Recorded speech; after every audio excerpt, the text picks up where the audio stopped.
Nano మీ అందరికీ గుర్తుండే ఉంటుంది కదా. ప్రముఖ కార్ల తయారీ కంపెనీ టాటా మోటార్స్ అప్పట్లో కేవలం 1 లక్ష రూపాయలకే టాటా నానో కారును రిలీజ్ చేసింది. ఈ కార్ ముఖ్యంగా లో బడ్జెట్లో కార్ కలను నెరవేర్చుకోవాలి అని అనుకునే వాళ్లకు ఒక మంచి ఆప్షన్. నానో ఆటో నానో అంటూ కాస్త కామెడీలు కూడా ఆ మధ్య చాలానే జరిగాయి. కాస్త అమౌంట్ సెట్ చేసుకొని సెకండ్ హ్యాండ్ కార్స్ కొనుక్కుందాంలే అని అనుకునే వాళ్ళు కూడా ఉన్నారు.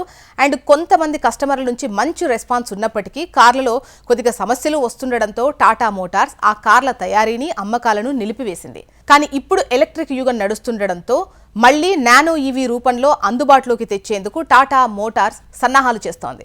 దీంతో త్వరలోనే ఈ కార్ రిలీజ్ అవుతుందని అంటున్నారు. ఇక టాటా నానో ఈవీ కార్ ఫీచర్ల విషయానికి వస్తే ఇందులో 15.5 నుంచి 20 kWh లిథియం అయాన్ బ్యాటరీని ఏర్పాటు చేస్తారని సమాచారం. దీన్ని ఇంట్లో ఉండే ఏ ఛార్జర్తో అయినా కూడా ఛార్జింగ్ చేసుకోవచ్చు. ఛార్జర్ కెపాసిటీ 15 amps ఉంటే చాలు. అలాగే ఒక్కసారి ఈ బ్యాటరీని ఫుల్ ఛార్జింగ్ పెడితే ఏకంగా 220 కిలోమీటర్ల వరకు ప్రయాణించవచ్చని కంపెనీ చెబుతోంది. నానో ఈవీ కారులో electric powering steering, front power windows, Bluetooth connectivity, multi information డిస్ప్లేలు, Android Auto, Apple CarPlay connectivity, 6 speaker, infotainment system వంటి ఫీచర్స్ను అందించబోతోంది.